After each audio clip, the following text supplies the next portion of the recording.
qazlaytinqin təsirinə məruz qalırlar ikili münasibətlərdə. Onlar çox vaxt yalan danışmağı sevirlər. Qazlaytinq yalnız ikili münasibətlərdə olur, yoxsa buna biz dostluqda və yaxud da ailədə də rast gələ bilirik? Təbii ki, ailədə də ola bilər, dostluq münasibətlərində də qazlaytinq ola bilər, amma ən çox qazlaytinqin təsirinə məruz qalırlar ikili münasibətlərdə. Bir də ki, qazlaytinqi hər kəsə tətbiq etmək olmur. Əgər şəxsiyyətdə asılı tipdirsə və yaxud onda asılılıq, tabeçilik sxemləri varsa, yəni bu düşüncələrə sahibdirsə, o insanlar asanlıqla qazlaytinqin təsirinə məruz qalırlar.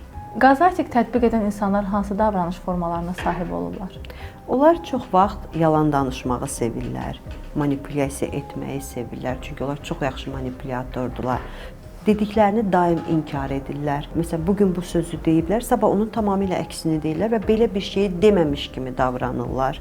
Danışığın mövzusunu öz istədikləri istiqamətə yönləndirə bilirlər. Qarşı tərəfin duyğu və düşüncələrini daim alçaldırlar. O insanları təzyiq altında saxlamaq üçün sadəcə onların hərəkətlərinin düzgün olmadığını, özünü apara bilmədiyini və bu fikirlərin sadəcə onların deyil, ətrafın da fikri kimi qarşı tərəfə göstərməyə çalışırlar. Daim qarşı tərəfi fikirlərini, onun düşüncələrini alçaldırlar, onu günahlandırırlar. Qarşı tərəfə daim əqli geriliyinin olduğunu, özünü apara bilmədiyini söyləyirlər. Birinə məsləhət verərkən onu səhv istiqamətə yönləndirirlər. Bu kimi davranış formalarına onlar sahibdirlər.